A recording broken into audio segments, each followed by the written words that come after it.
Hello everyone, how are you guys? I really hope you all are doing well. So आज हम cover करने वाले हैं एक बहुत ही छोटा important topic which is about Buddhism and Jainism. तो जैसा आपको पता है कि हर बार एटलीस्ट इन्हीं दोनों रिलीजन से आपको क्वेश्चंस देखने को मिलते हैं। इनके फादर मदर, इनके सरमन कहाँ हुए हैं, इनके तीरन, अगर जैनिज्म है तो उनके लास्ट पैटर्न कौन हुए हैं, ऐसे ही बुद्धिज्म में। तो आज हम लोग यही दोनों टॉपिक्स कवर करने वाले हैं और ये वीडियो बहुत ही छोटी होने वाली है, तो इसको लास्ट तक ज़रूर देखना। सो गाइस, सबसे पहले तो मैं आपको बता दूं कि इस वीडियो में आप बुद्धिज्म और जैनिज्म दोनों जो रिलीजन है वो कवर करने वाले हैं, वन लाइनर्स में कवर करने वाले हैं। और सबसे मेजरली इनसे रिलेटेड क्या क्या क्वेश्चंस एग्जाम में पूछे गए हैं मैं आपको वो भी बताने वाली हूँ, और साथ ही साथ इनमें क्या मेन डिफरेंस रहा है हम लोग वो भी कवर करने वाले हैं। और इसी के साथ अगर आपने हमारा अभी तक व्हाट्सएप चैनल ज्वाइन नहीं किया है, then make sure to join our WhatsApp channel, ताकि उस पर आपको डेली के टारगेट्स, डेली के टॉपिक्स, जो अभी वीडियोस भी डल रही हैं वो सारी हम लोग उस पर एक दिन पहले का टॉपिक बताते हैं और अगले दिन क्विज भी डालते हैं, ताकि आप के पास अगर नोट्स हैं आप उस पर प्रिपेयर कर लें और अगले दिन क्विज अटेम्प्ट करें। और जिनके पास नोट्स नहीं होते वो यहाँ से अपना पूरा टॉपिक कवर कर सकते हैं, क्योंकि यहाँ पे हमने सब कुछ कवर किया है। इसी के साथ टेलीग्राम चैनल भी आप लोग ज्वाइन कर सकते हैं, क्योंकि वहां पर ही हम लोग सारे डिस्कशंस करते हैं। और हमारी जो आप जहाँ पे क्विज अटेम्प्ट कर सकते हो, हमारी वेबसाइट है कक्षा360.com पे, वहाँ पे मॉक, लाइव टेस्ट, क्विजेज, आपको सारी चीज़ें मिलेंगी। और यूट्यूब पे तो आपको पता ही है, कक्षा360 के नाम से हमारा चैनल है, जहाँ पे आपको ये सारी वीडियोस बहुत ही आराम से मिल जाएंगी। तो चलिए सबसे पहले बात करते हैं कि क्या ओवरव्यू और क्या टिप्स है एग्जाम्स के लिए। अगर आपको बात करूं जैनिज्म और बुद्धिज्म की, तो सबसे पहली चीज ये है कि आपको डिफरेंसेस पे फोकस करना है कि इसके फाउंडर्स कौन है, बिलीफ इसके क्या क्या मान्यताएं रही हैं, और सिंबल्स इसके क्या क्या हैं। तो इस पे क्वेश्चन पूछे जाते हैं एग्जाम में। सेकंड, आपको रिवाइज करनी है काउंसिल्स या लोकेशंस। अगर अगर बुद्धिज्म में, जैसे बुद्धिज्म में काउंसिल हुई है, ठीक है, यानी परिषद रही है, एक तरीके से आप कह सको 4 बार मीटिंग्स हुई है बुद्धिज्म में, बहुत इंपॉर्टेंट है। तो उन वो कहाँ कहाँ हुई है, किसने करवाई है, उसके ऊपर क्वेश्चन बहुत ज्यादा पूछा जाता है, तो ये भी बहुत इंपॉर्टेंट है। इसके अलावा किस फाउंडर ने क्या टीचिंग दी, यानी किस संस्थापक ने क्या शिक्षा दी है, उसका मैचिंग पूछ ली जाती है। एमसीक्यूज आते हैं अहिंसा पे, त्रिपिटक पे, महावीर, बोधि ट्री, इन सब का क्या लेन देन है अभी आप आगे पढ़ने वाले हो। और चार्ट बनाकर याद करना, सेक्ट हो गए, टेक्स्ट हो गए कि किसने किसमें दिया था, इसमें मैंने डाले भी हुए हैं। सो लेट्स जस्ट स्टार्ट दे। सबसे पहले बात करते हैं बुद्धिज्म की। तो देखो, बौद्ध धर्म जो है ना, इसके फाउंडर कौन थे? गौतम बुद्धा थे, जिनका बचपन का नाम था सिद्धार्थ। ठीक है। कहाँ जन्म हुआ था? लुम्बिनी में हुआ था, नेपाल में, 563 ईसा पूर्व, यानी बीसीई, 563 बीसीई में हुआ था। कैसे याद रखो? बुद्धिज्म में लास्ट में आ रहा है एस, तो एस इज फॉर सिद्धार्थ। तो इनके बचपन का नाम क्या था? सिद्धार्थ था। इसके अलावा जो इनके मेन नाम था, जब इन्होंने इनको ज्ञान की प्राप्ति हो गई थी, इन्होंने अपना नाम गौतम बुद्धा रख लिया था। इनके फादर का नाम क्या है? यही से एस से ही याद रखोगे, शुद्धोदन। ठीक है। तो शुद्धोदन जो था वो इनके पिता का नाम था, वो एक शाक्य रूलर थे कपिलवस्तु के। इसके अलावा मदर का नाम था महामाया, इस एम से नाम याद रखोगे, महामाया। तो इनके बुद्धिज्म रिलीजन से ही आपको सबके नाम याद हो जाने चाहिए। S is for Siddhartha, S is for Shuddhodana, M is for Mahamaya. और इनकी वाइफ का नाम था यशोधरा और सन का नाम था राहुल। ठीक है। इसके अलावा इनकी जो जीवन परिवर्तन रहा है, वो 4 उन्होंने चरण देखे, यानी वो एक आप कह सकते हो यात्रा पे थे, और उनको 4 लोग दिखाई दिए। सबसे पहला एक बूढ़ा आदमी, आप देख सकते हो बैकग्राउंड में डाला हुआ है, एक बीमार आदमी, रोगी व्यक्ति, एक डेड बॉडी दिखाई दी, और फिर एक मोंक यानी सन्यासी दिखाई दिए। तो 4 लोग इनको दिखाई दिए, जहां से इनको आप कह सकते हो कि गृहस्थ जीवन इन्होंने उसके बाद त्याग दिया था। उन्होंने जो अपना जो लाइफ है, मैरिड लाइफ, वो उन्होंने बिल्कुल त्याग दी थी। इसके अलावा जो रिनंसिएशन, जो गृह त्याग किया था, इन्होंने कौन से साल में किया था? जब वो 29 साल के थे, 29 ईयर्स के थे, उन्होंने अपना घर छोड़ दिया था, जिसको हम बोलते हैं महाभिनिष्क्रमण। ठीक है, महाभिनिष्क्रमण।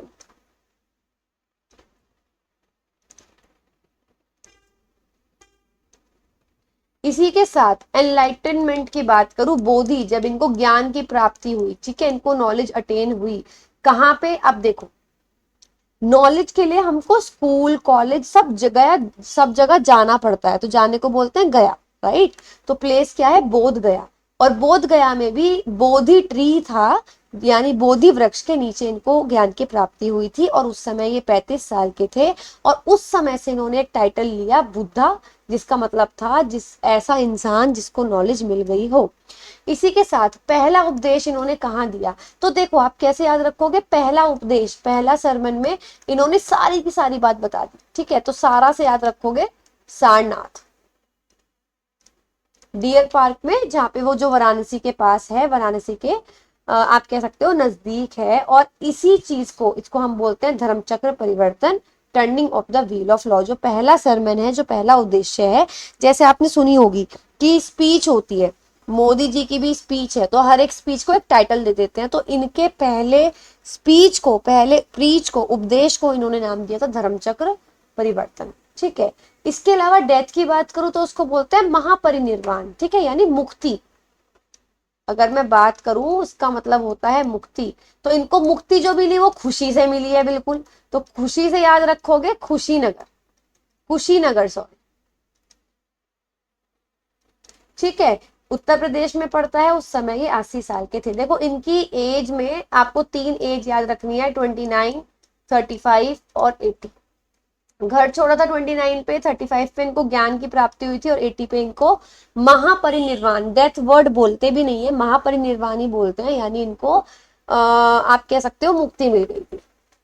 इनकी कोर टीचिंग्स क्या रही हैं, इन्होंने 4 मुख्य उपदेश दिए, 4 आर्य सत्य दिए हैं। Life is full of suffering, so basically क्या था, इन्होंने 4 लोगों को देखा था ना, तो 4 ही इन्होंने नोबल ट्रूथ बताए हैं कि जो पूरी हमारी जो लाइफ है वो दुख से भरी हुई है। डिजायर कॉजेज सफरिंग, जो तृष्णा होती है वो दुख का कारण होती है। Cessation of desire and suffering, अगर तृष्णा का अंत हम कर दें, तो हम अपनी तृष्णाओं को, हम अपनी इच्छाओं को कम कर दें, तो हमारी जो सफरिंग है, हमारे जो दुख हैं वो कम हो जाएंगे। और अगर आपको अपनी सफरिंग को खत्म करना है तो 8 रस्तों का एक, 8 फोल्ड का एक रास्ता है, अष्टांगिक मार्ग उसे बोला जाता है, उसको फॉलो करना चाहिए। तो इनके क्या है, 4 हैं, 4 नोबल ट्रूथ्स है। ये ट्रूथ पे कोई नहीं कभी क्वेश्चन आता है, बस ये पूछते हैं कि 4 कितने नोबल ट्रूथ्स दिए हैं इन्होंने। तो इन्होंने 4 लोगों को देखा, तो ऐसे याद रखोगे, इन्होंने 4 नोबल ट्रूथ दिए। अब इन्होंने 4 नोबल ट्रूथ में एक रास्ते का उल्लेख कर दिया, एक रास्ते के बारे में बता दिया, which is called 8 fold path. तो what is this 8 fold path, ये अष्टांगिक मार्ग क्या है, राइट व्यू, सही देखो, राइट इंटेंशन, जो आपका इरादा हो काम करने का वो अच्छा हो, राइट स्पीच, जो आप बोल रहे हो वो सही बोलो, राइट एक्शन, जो आप काम कर रहे हो वो सही करो, राइट लाइवलीहुड, जो आप जीवन जी रहे हो अच्छा जीवन जियो, सही जीवन जियो, राइट एफर्ट, जो आप कोशिश कर रहे हो अच्छी कोशिश करो, राइट माइंडफुलनेस, यानी जो आपकी याद हो वो भी अच्छी हो, राइट कंसेंट्रेशन, जो आपकी गहन करने की क्षमता, यानी जो आपका कंसेंट्रेशन करने का पावर है वो भी राइट होना चाहिए। तो ये 8 पाथ फोल्ड है, 8 फोल्ड पाथ है। ये भी कभी भी इसके अंदर से क्वेश्चन नहीं आता, बस आपसे पूछा जाता है कि कितने फोल्ड का पाथ दिया, कितने रस्तों का पाथ दिया, तो 8 फोल्ड पाथ दिया है बुद्धिज्म। अब बात करते हैं बुद्धिज्म की काउंसिल। जैसे अलग अलग राजा है, तो किसी ने बौद्ध धर्म अपनाया, किसी ने जैन धर्म अपनाया, तो कौन कौन से राजा थे जिन्होंने बौद्ध धर्म अपना के 4 बार इनकी मीटिंग कराई। तो याद करने का तरीका बहुत आसान है, आप याद रखोगे रवि प्रकाश। अब ये क्या है, पहले तो ये सुनो, सबसे पहली बुद्धिस्ट काउंसिल हुई है र से राजगृह, ठीक है। दूसरी वी से हुई वैशाली। तीसरे से हुई है प्र से हुआ ये पाटलिपुत्र। और काश से हुआ कश्मीर, ठीक है। तो रवि प्रकाश इसका जो है वो आप कह सकते हो ट्रिक है, तो रास्ते जगह याद करने की, क्योंकि इन पे कई बार क्वेश्चन आया है कि ये वाली काउंसिल कब हुई, ये काउंसिल कब हुई। अब बात करते हैं कि किसने ये मीटिंग्स कराई राजगृह में।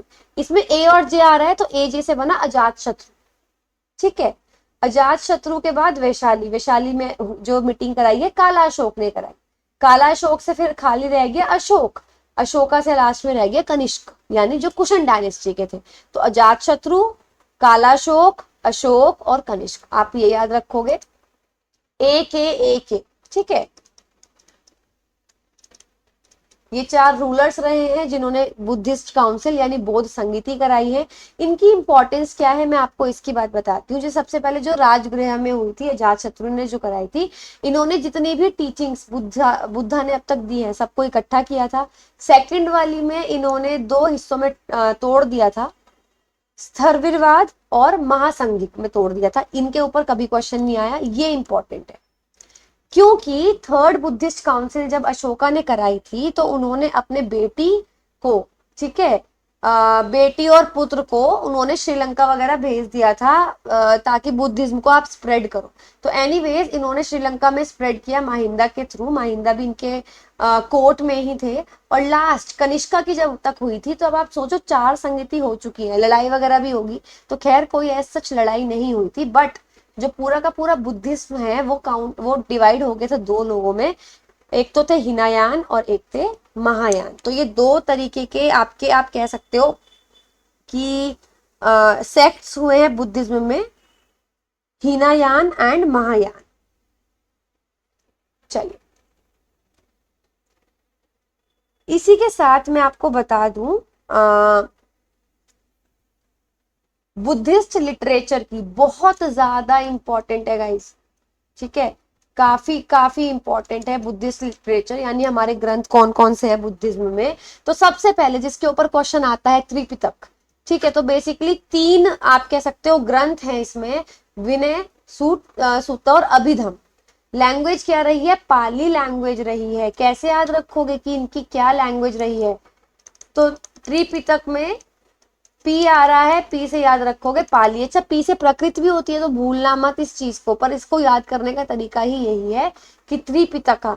तो त्रिपिटक क्या होते हैं आप ऐसे याद रखोगे, 3 बार पीटना है यानी मारना है। और पहले लोग पीट पीट के ही पालते थे बच्चों को, तो पाली, इस तरीके से याद रखोगे। और इन केस तुम्हें ये याद भी नहीं आया तो मेरी आवाज तुम्हें याद आ जाएगी जब तुम एग्जाम में अटेम्प्ट करोगे। अगर ऐसा कोई क्वेश्चन आता है कि आप क्या करोगे, त्रिपिटक अगर आता है तो पाली ही आएगा।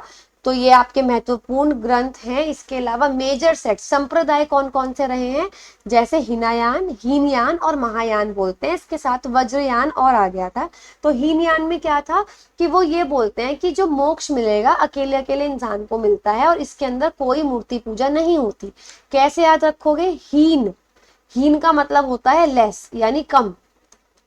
तो ये पहले ही बहुत कम, कुछ सब कुछ कम करते हैं, मूर्ति पूजा नहीं करते। महायान यानी कलेक्टिव साल्वेशन, सामूहिक मोक्ष मिल सकता है, बहुत सारे लोगों को एक साथ मिल सकता है अगर वो एक साथ पूजा करते हैं। इसी के साथ इसके अंदर आइडल वर्शिप होती है, मूर्ति पूजा होती है। तो महायान में कैसे याद रखोगे, महा, महा मतलब बहुत बड़ा, तो बहुत बड़ी बड़ी मूर्तियां होती हैं। वज्रयान क्या है, इसके अंदर बुद्धिज्म में तांत्रिक जो है, तांत्रिक विद्या जो है, तांत्र जो है वो भी जोड़ देते हैं। सिंपल। इंपॉर्टेंट साइट्स देखो, बर्थ कहाँ हुआ, लुम्बिनी नेपाल में। एनलाइटमेंट कहाँ हुआ, बोध गया में, बोधि ट्री के नीचे, राइट। सारनाथ में क्या हुआ, सारनाथ आई थिंक वाराणसी में ही बताया था मैंने आपको जितना मुझे याद है। हाँ, जो आप ये देखो जो सारनाथ है वो वाराणसी के अंदर ही है। और कुशीनगर है यूपी में, ठीक है। तो ये चारों जगह बहुत ज्यादा जरूरी है। ये इसलिए जरूरी है क्योंकि आपसे पूछा जाता है कि कौन सा इवेंट कहाँ पर हुआ। जैसे लुम्बिनी वन में क्या हुआ, नेपाल में बर्थ हुआ। बोध गया में क्या हुआ, बोध गया यानी जाना है तो स्कूल जाना है यानी एजुकेशन लेने, उसको बोलते हैं एनलाइटनमेंट। सारनाथ में उन्होंने पहला, सारनाथ याद रखोगे सारा का सारा, ठीक है। अच्छा, और इसके अलावा बोध गया है बिहार में। तो सारनाथ में क्या करा, सारा का सारा अपना इंफॉर्मेशन दे दिया। तो वहां पहला सरमन जो है सरमोन दिया था, जिसको हम क्या बोलते हैं, धर्मचक्र परिवर्तन।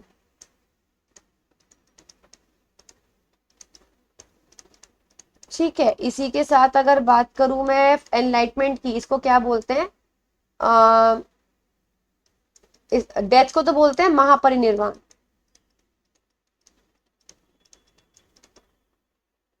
और एनलाइटनमेंट को क्या बोल रहे थे गाइस, एक सेकंड का टाइम देना। एनलाइटनमेंट को बोलते हैं बुद्ध। एनलाइटनमेंट का कोई इवेंट ऐसा सच कुछ नहीं है, ये मेनली 3 इवेंट थे। तो ये आपके मेन साइट्स हैं। इसी के साथ जैन धर्म की अब बात करते हैं। बुद्धा धर्म में इतना ही लर्न करना है, बात करते हैं जैन धर्म की। तो सबसे पहले अगर मैं बात करूं इसके फाउंडर की, तो ये थे ऋषभ देव, ये पहले तीर्थंकर थे। इसके अलावा जो हिस्टोरिकल फाउंडर रहे हैं, मतलब आप कह सकते हो जिन्होंने सिर्फ फाउंड इसको खोजा नहीं, इसका महत्व समझाया लोगों को, टोटल ना 24 तीर्थंकर हुए हैं। ठीक है, जिनमें से पहले थे ऋषभ देव जिन्होंने इसकी स्थापना की थी, लेकिन 24वें जो थे जिनका नाम था वर्धमान महावीर, वो थे मेन जैनी, जो मेन जिन्होंने जैन धर्म का आप कह सकते हो जिनकी स्थापना की थी। कब इनका कहाँ जन्म हुआ, कुंडग्राम में जन्म हुआ, वैशाली के अंदर। कैसे याद रखोगे, जैन। ठीक है, तो जैन से याद रखोगे कि आपने सुना भी होगा ना कि जो क्या कहते हैं, आप इस तरीके से याद रखो कि वैशाली बिहार में जाना है जनवरी में। ठीक है, जैन से याद रखोगे जनवरी, और जनवरी में आपको वैशाली बिहार में जाना है। तो कुंडग्राम में इनका जन्म हुआ था 599 बीसीई में, 599 ईसा पूर्व में। इसके अलावा इनके फादर कौन है, सिद्धार्थ हैं, जो इक्ष्वाकु जो वंश है उनके राजा थे, जो आपके इनके पिता हैं। मदर है इनकी त्रिशला। अब इसके अंदर आप ये समझ लो, इसकी कोई ट्रिक नहीं है। बुद्धिज्म की ट्रिक थी वहां पे, तो लास्ट में एस और टी से आप कुछ एस और एम से आप लर्न कर रहे थे। इनकी कोई ट्रिक नहीं है। बुद्धिज्म में पिताजी का नाम शुद्धोधन था। बुद्धिज्म का जो बुद्धा थे उनका खुद का नाम सिद्धार्थ था। यहाँ इनके पिताजी का नाम क्या है, सिद्धार्थ है। माता का नाम त्रिशला है, वाइफ का नाम यशोदा है, और डॉटर का नाम है प्रियदर्शना, ये ध्यान रखेंगे। इसके अलावा इन्होंने अपना जो त्याग दिया था, कब दिया था, घर त्यागा था 30 में, उन्होंने 29 पे त्यागा था।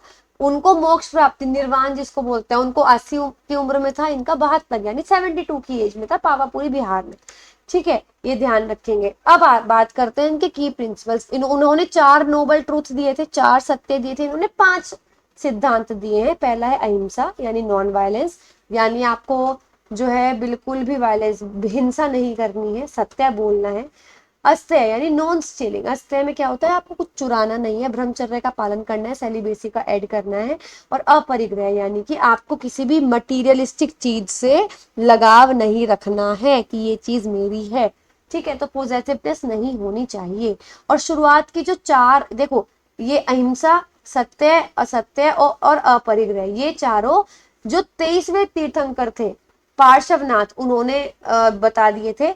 ब्रह्मचर्य जो है वो लॉर्ड महावीर, जिनको बोलते हैं महावीर वर्धमान महावीर, उन्होंने ये ब्रह्मचर्य वाला दिया था। इनके कंसेप्ट्स क्या है मेनली, ये इसके ऊपर भी क्वेश्चन नहीं आया, त्रिरत्ना के ऊपर आया है, मैं ये बता दूं। तो सबसे पहला है स्वयंवाद, जिसके अंदर बताते हैं कि ट्रूथ रिलेटिव है। ठीक है, अगर 2 जनों के बीच में कोई कॉन्वर्सेशन हुई है तो दोनों का ट्रुथ जो होगा वो थोड़ा सा डिफरेंट होगा। नेक्स्ट इज अनेकांतवाद, जिसमें होता है कि ट्रुथ के मल्टीपल वर्जन्स होते हैं, ये ध्यान रखेंगे। ये दोनों ही इनके ऊपर क्वेश्चन नहीं आते, त्रिरत्ना से आते हैं कि त्रिरत्ना किससे रिलेटेड है, जैनिज्म से, और त्रिपिटक किससे रिलेटेड है, बुद्धिज्म से रिलेटेड है। कौन से लैंग्वेज में थे, पाली में थे। त्रिरत्ना किससे रिलेटेड है, ये जैनिज्म से रिलेटेड है, जिसके अंदर 3 चीजों के बारे में डिस्क्रिप्शन है। राइट फेथ यानी सही लोगों पे फेथ करना चाहिए, राइट नॉलेज हमें लेनी चाहिए, राइट कंडक्ट, अपना चरित्र भी बढ़िया रखना चाहिए। लिटरेचर क्या है, अब देखो, जैसे वो हिनयान, महायान और वज्रयान में टूट गए थे, ये 2 में श्वेतांबर और दिगंबर। श्वेतांबर प्राकृत लैंग्वेज को फॉलो करते थे, दिगंबर संस्कृत लैंग्वेज को फॉलो करते थे, ये ध्यान रखेंगे। कैसे याद रखोगे, श्वेतांबर में एस से शुरू हो रहा है, संस्कृत भी एस से शुरू हो रहा है, तो दोनों साथ में नहीं आएंगे। तो श्वेतांबर में प्राकृत और दिगंबर में संस्कृत। इसके अलावा श्वेतांबरों में 12 अंग होते हैं, द्वादशांगी जिसको बोलते हैं, कल्पसूत्रा होता है। इसके अलावा दिगंबर में कर्म ग्रंथ और कश्यपहुदा होता है, इसके बारे में कभी कुछ नहीं पूछा गया है। श्वेतांबर ये बिलीव करते हैं कि औरतों को भी मोक्ष की प्राप्ति हो सकती है, दिगंबर ये चीज नहीं बिलीव करते। श्वेतांबर जो है सफेद वस्त्र पहनते हैं, दिगंबर कोई वस्त्र नहीं पहनते, ये ध्यान रखेंगे। इसके अलावा श्वेतांबर को इसलिए व्हाइट क्लैड मॉन्क्स बोला जाता है, और दिगंबर क्योंकि वो कुछ नहीं पहनते, न्यूड मॉन्क्स या स्काई क्लैड के मॉन्क्स बोला जाता है। इंपॉर्टेंट साइट क्या है ये ध्यान रखते हैं, नॉर्मली ज्यादातर बिहार में रहे हैं, तो पावापुरी बिहार में इनका निर्वाण हुआ। सो बेसिकली इनका जन्म जो हुआ है वो बिहार में हुआ है, पावापुरी में निर्वाण यानी इनकी डेथ हुई है। श्रवणबेलगोला ये इंपॉर्टेंट है, कर्नाटका में पड़ता है, और बाहुबली का स्टैचू इन्होंने यहाँ बनाया है कर्नाटका में। और गिरनर हिल्स में पलिटाना में, माउंट आबू तो आपने सुन रखा होगा, टेम्पल है, जैनियों का ही वो मंदिर है। तो इन्होंने गिरनर हिल्स, पलिटाना गुजरात और माउंट अबूजा राजस्थान में, यहाँ इन्होंने क्या बनवाए हैं, मंदिर बनवाए हैं बहुत सारे। चलिए बात करते हैं मेन क्या क्या डिफरेंस है जैन और बुद्धा के धर्म में। तो जैसे जैन में जो फाउंडर रहे हैं वो महावीर है, जो 24वें तीर्थंकर है वो रहे हैं बुद्धिज्म में गौतम बुद्धा।